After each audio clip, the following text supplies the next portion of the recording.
everybody. This is Congresswoman Katie Porter. I represent Orange County, California's 45th Congressional District, and I'm talking to you today, Wednesday, April 8th.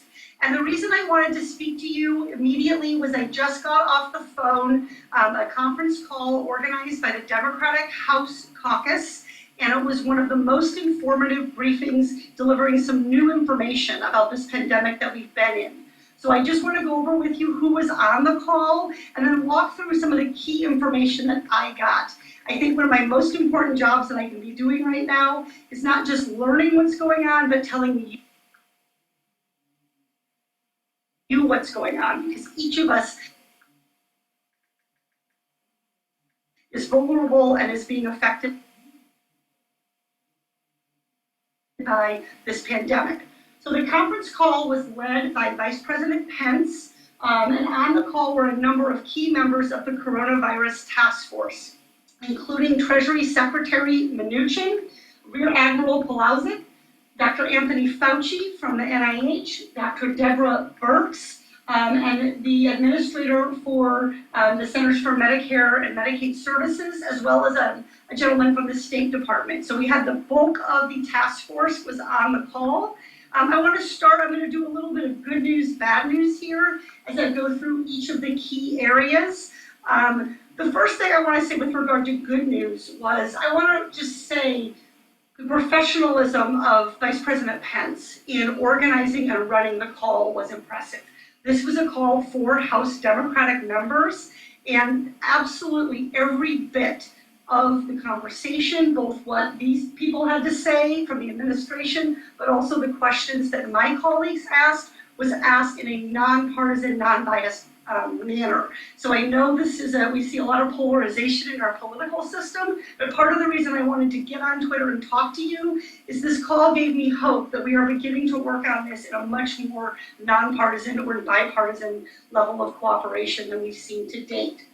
So I want to start by talking about the disease. So on the good news side, we are seeing early evidence of stabilization, which means that we're seeing the rate of increase stabilize. In other words, we're starting to see that flattening of the curve that we talked about. And Vice President Pence singled out Washington and California.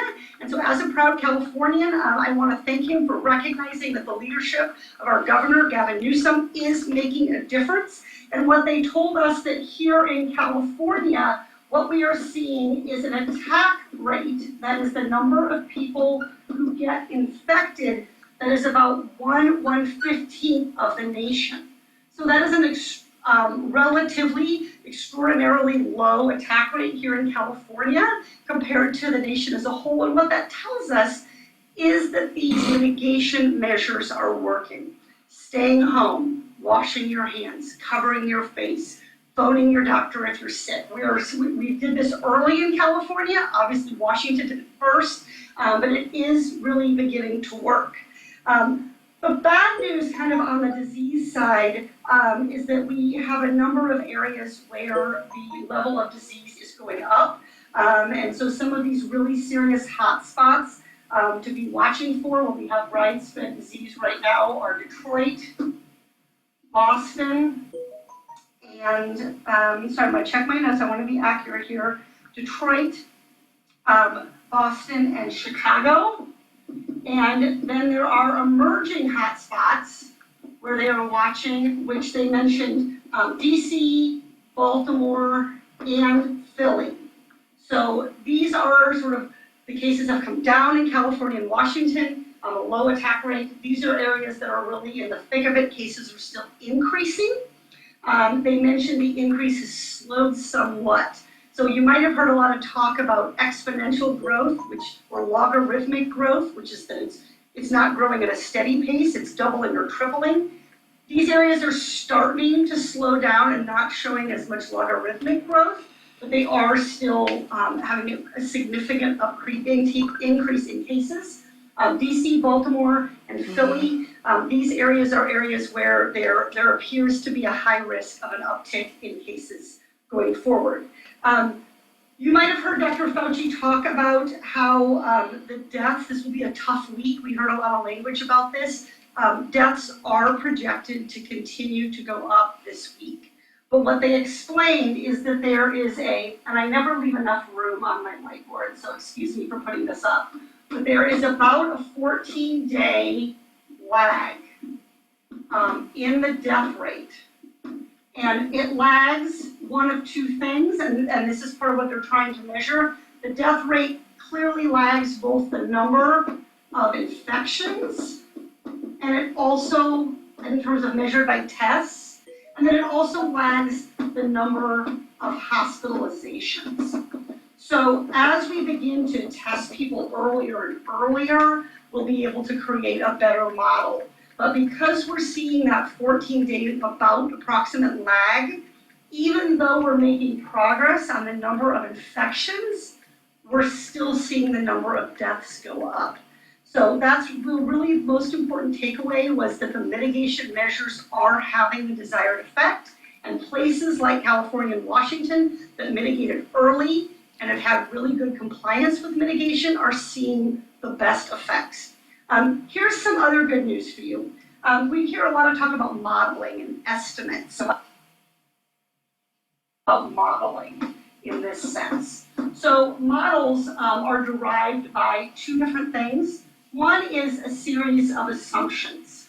And in the early days of this pandemic, that's all we had to go on, was assumptions. You then begin to replace or adjust your assumptions using real life data. And so what we're doing now is we're beginning to revise the assumptions based on this real life data. And here's the good news. The models, most of the models that are out there, the initial assumption that they made, and this is really important, the initial assumption they made was that most of us out there in America, there would be about a 50% compliance rate. That is, about half of Americans wouldn't stay home, wouldn't cover their cough, wouldn't wash their hands, wouldn't reduce unnecessary travel, wouldn't limit their social gatherings. We are doing way better than this.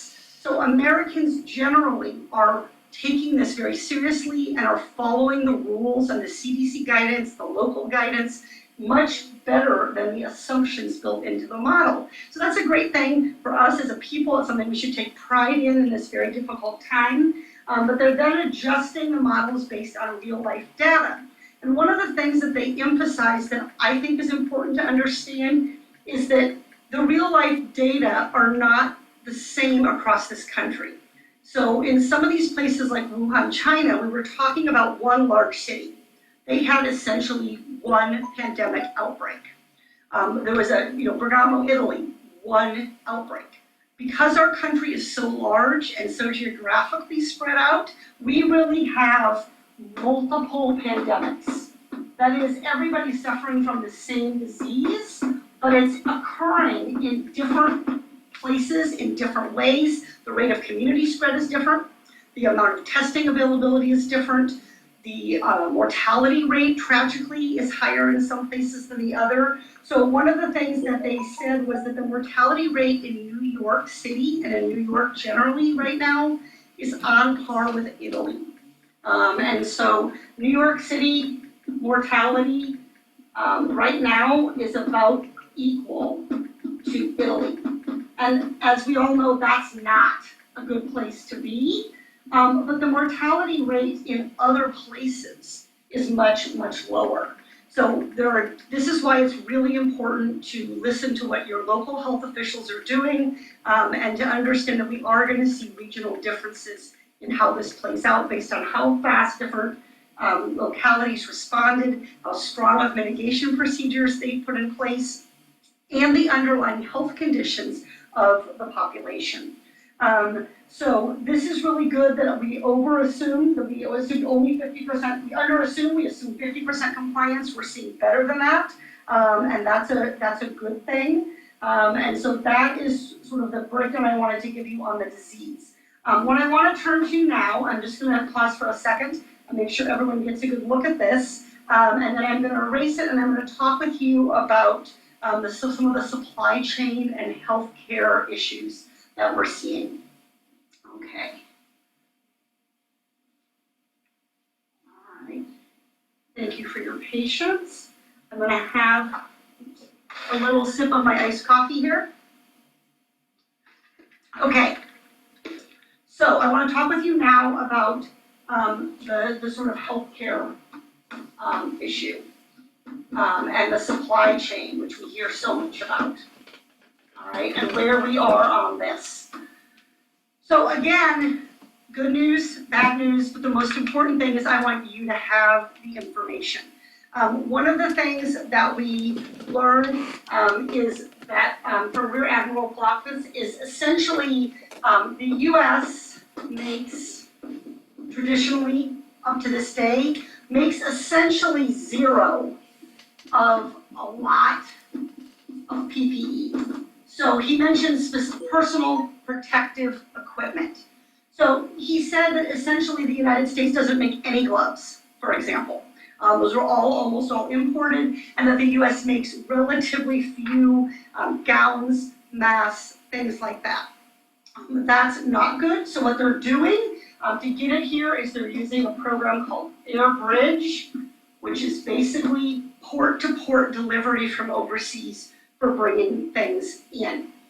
So this is not a good thing that we don't have enough of this manufactured here because it makes it difficult when we have global competition for these goods. All of these countries are putting in orders and we're having to try to compete. The fact that we don't have that manufacturing here, I think, is something that puts us in a little bit more vulnerability than we want to see. The second thing that the Rear Admiral said is that visibility, he talked a lot about visibility into the supply chain. And essentially, you're going to see a theme here with zero. The visibility in the supply chain, when he started, was zero. In other words, not good. He didn't know what hospitals needed, he didn't know what people had, and that was a really bad problem. The good news is this is improving. So what he's done is he brought the business systems together from the major manufacturers and then connected those using a system that's been used at the Pentagon and DoD to manage supply chain delivery. So he said his window into what people have and what they need and where they're getting it and where it's coming from is rapidly improving. They now have this visibility into the supply chain at the county level, all right? And one of the things that they're working on, and I know this is really important, especially for large counties like Orange County, but also for rural areas where you might not even have a single hospital, is to get that down to the hospital level, to the healthcare provider level, that visibility. So that's really important. Bad news, the Defense Production Act, which can be used to order companies to produce critical needed supplies like ventilators or personal protective equipment. Guess what we've done so far with the Defense Production Act? Yes, zero. The president has not yet made use of the Defense Production Act to order manufacturers to deliver equipment. Now, this doesn't mean that they're not doing it, and we were given examples, and we certainly have seen examples here in my own district of manufacturers who are stepping up. So we have companies here who manufacture 3D printers, we have companies that manufacture healthcare equipment, companies that manufacture clothing. They're all working to meet this need, but the Defense Production Act essentially has not been used, was my understanding and my takeaway from this call. And one of the things, my staff just issued a report yesterday, you can find it on Twitter, looking at what the U.S. did with regard to supply chain from when this pandemic first broke out, and we became aware of it really in late December and early January, going through early to mid-March when we were aware it was a really serious problem. And what happened during that period, just show you here, what happened with that supply chain during that period was that U.S. exports of PPE went way up. So for example, when I say way up, I mean like 1,094% increase in the exports of things like masks, personal protective masks, during January and February of 2020 compared to the normal 2019 kind of typical level.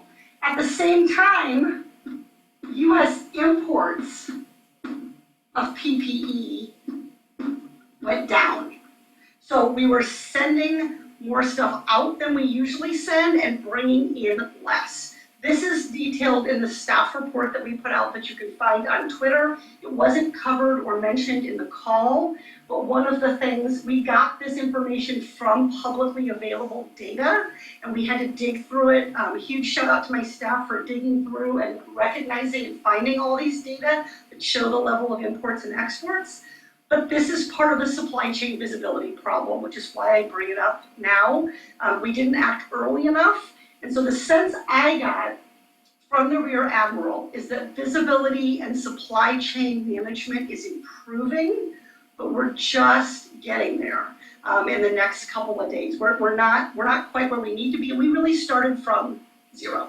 And so he's building systems, he's getting things in place, it's improving, but it's been a real problem. Another really important question that we've been asking is about what's happening to our healthcare workers and our essential workers. So on the good side here, we are seeing relatively low fatalities of healthcare workers. They estimate to date there have been about 25 deaths. Each one of these, of course, is a terrible, terrible tragedy of healthcare workers. The bad news is that the statistic they gave is that they are monitoring and have suspected cases, 7,500 identified or presumed cases of COVID-19 among healthcare workers. So that means that we have a lot of folks who are out of the workforce, and potentially, tragically, we're going to see that number of deaths go up.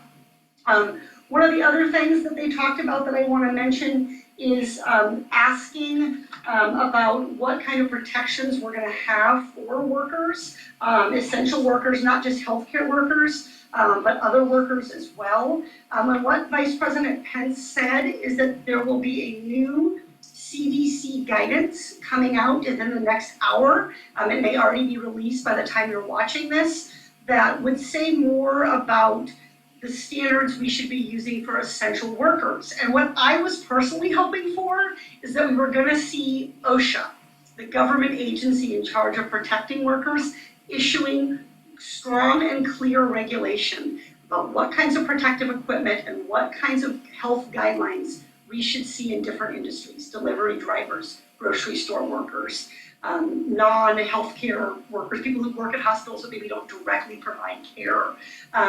Instead, what sounds like is the new guidance is going to reduce the quarantine period.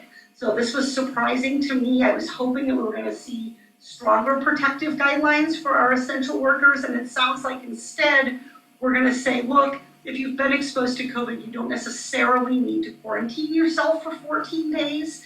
So that was something of concern that I flagged.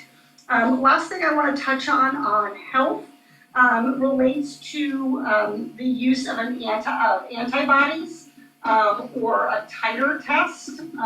Some of you may have had those TB tests where they prick you with 4 little pricks, and then you wait and you see if your body responds, and that's a way to test for antibody. This will be a blood-based test.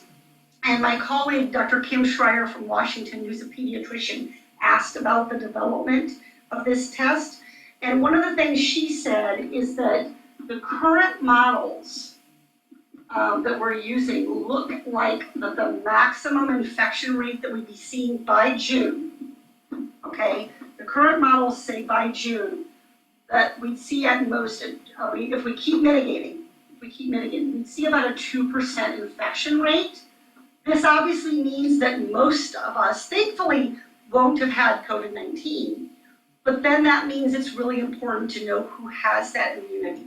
So what Dr. Fauci said was that they're working on a new framework to come out in the next couple of days that would begin to lay out how we might think about over time, after another month or more of these mitigation procedures, to identify people who may have immunity. And one of the things he said is, there's no easy way to test for, you can test for someone whether someone has the antibodies.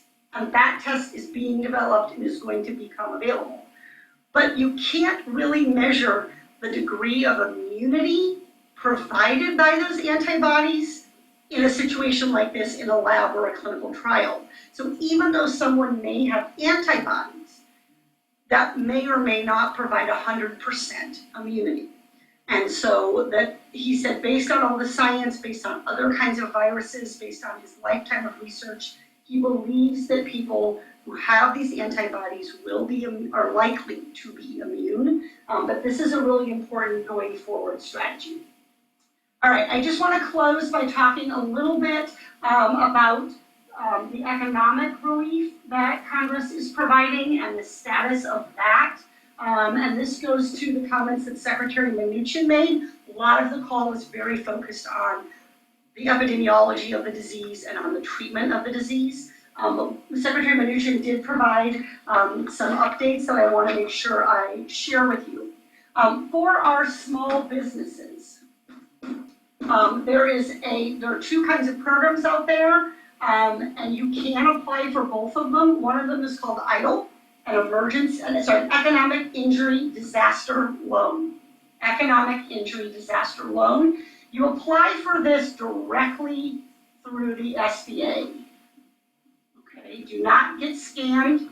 You got to apply it through the SBA portal. The other program is what we call PPP, and this is the Payment Protection, everything has an acronym, Payment Protection Program, and this is being done by SBA approved private lenders, okay?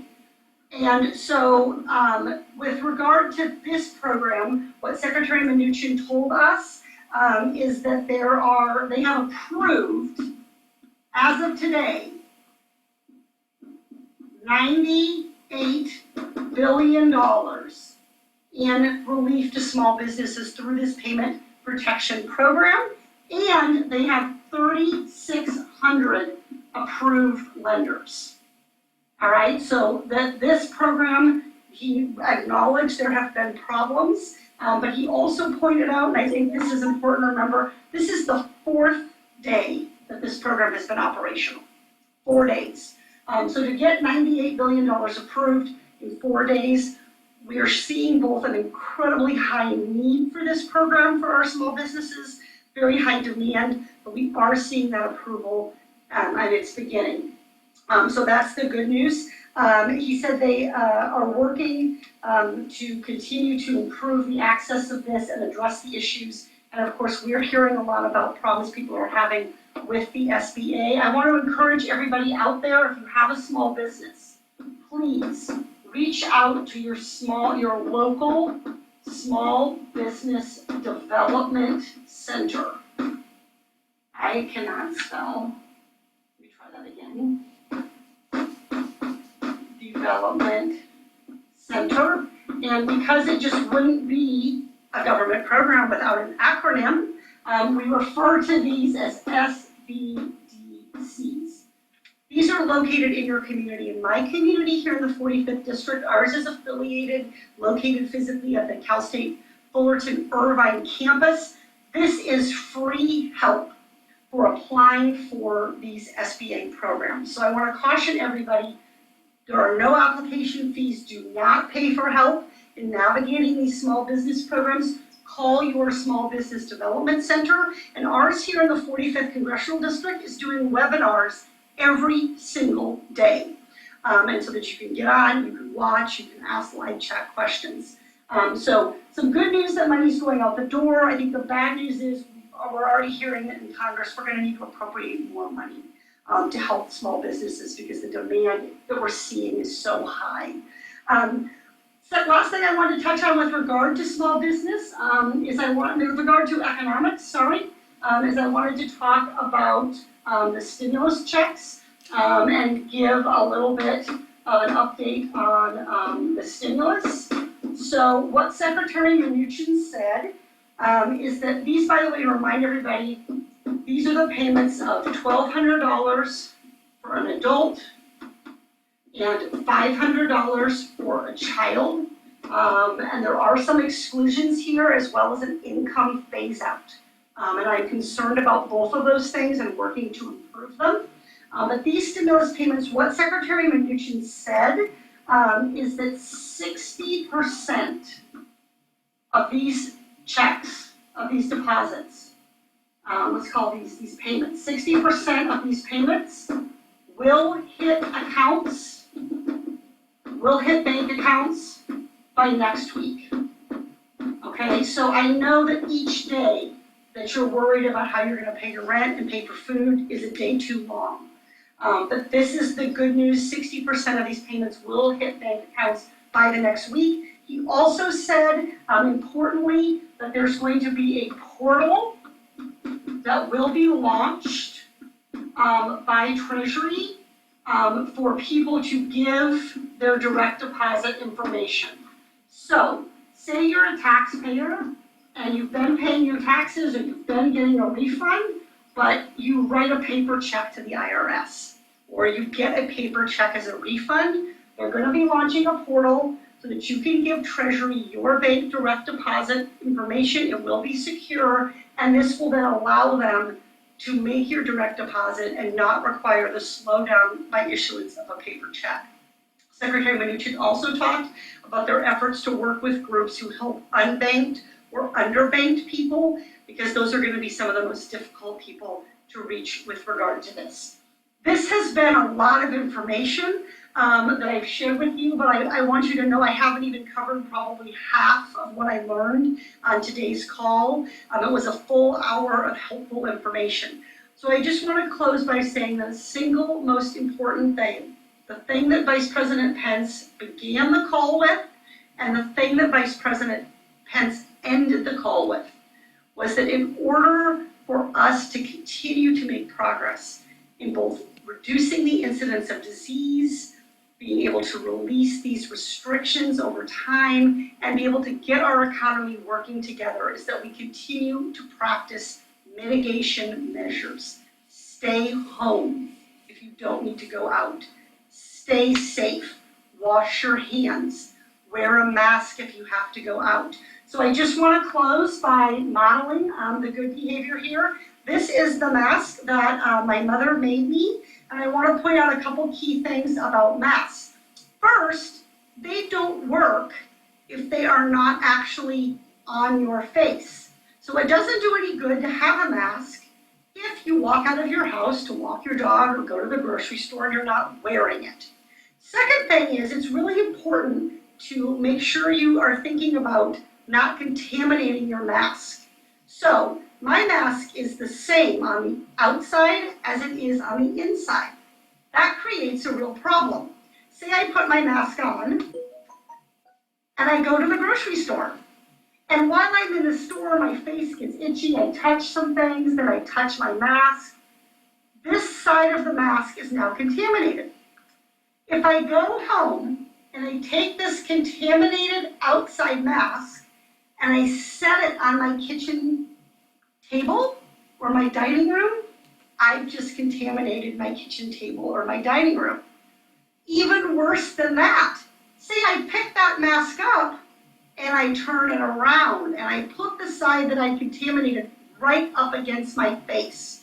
So what I did for my mask is I marked this little blue marks. I don't know if you can see them, but these little blue marks are the side that I wear up against my face. And the last thing I want to say about masks is I've been home for many, many days, but I did have to go to the grocery store recently, and I saw more people wearing masks. Folks, for your mask to work, it has to cover your nose. If your mask is down here, when you sneeze or cough, things will go out. And so your mask needs to be up here, covering your nose, and ideally covering your chin to catch that stuff. So Also, I know a lot of people's masks were really loose and gaping. If that's the case, 2 tricks from my sister, who's a doctor. One is to tie a little knot in your elastic, makes the mask tighter. The other is to twist this end of the mask. So you would put it on like this, and you would twist this portion to go over your ear so that it's tighter like that. All right, but masks are a little bit like helmets for bicycles.